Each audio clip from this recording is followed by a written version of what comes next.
Well, we're at the International Evangelical Mission Forum in Irpen, Ukraine, and this is sponsored by Russian Ministries. 200 leaders from across the former Soviet Union are here to talk about a few crises that are taking place within their culture. The first one is, of course, traditionalism and legalism. The youth are just not interested in coming into a traditional type of service, and so they're trying to bridge the gap between the old and the young.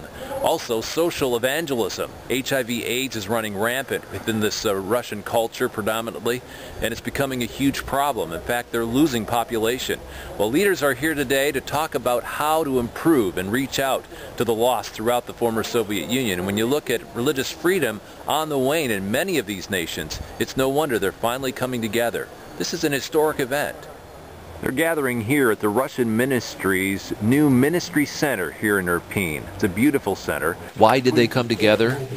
The former Soviet Union is in crisis, at least the church is. The evangelical church is in decline because many churches are stuck in their traditions and legalism and are unwilling to change.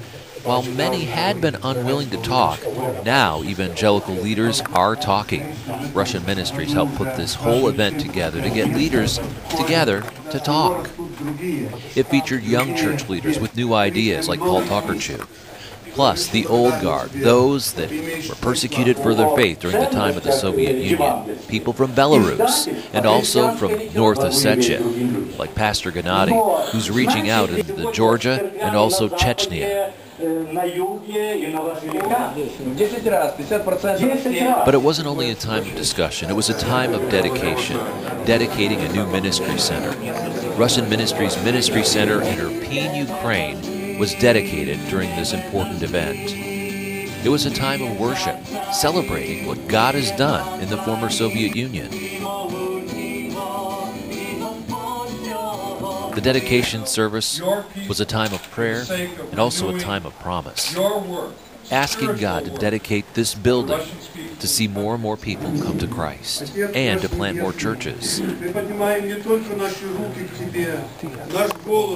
We can't forget about what the forum was really about, bringing people together to talk about issues like social evangelism. HIV/AIDS and drug abuse and alcohol are a big problem right now in the former Soviet Union, and they gather together to talk about those issues.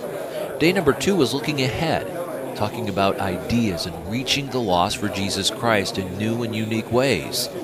This event drew media from all over the world, literally. Pastor Anatoly was just one pastor from Salakard who answered reporters' questions.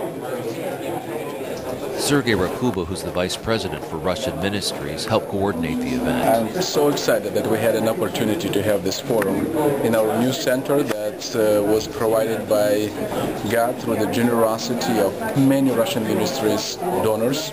And I'm so excited to see that lots of evangelical leaders from many different mission groups, different denominations, evangelical community were able to come to have a dialogue about how to be more effective, how to be more impactful in the Christian community and advancing the gospel in the former Soviet Union. With the church in the former Soviet Union now in decline, be praying for church leaders as they learn from this International Evangelical Missions Forum, that they'll be aware of what's happening in their communities, that they'll be open to change, and that they'll be open to God's leading. Reporting from Irpen, Ukraine, Greg Yoder, Mission Network News.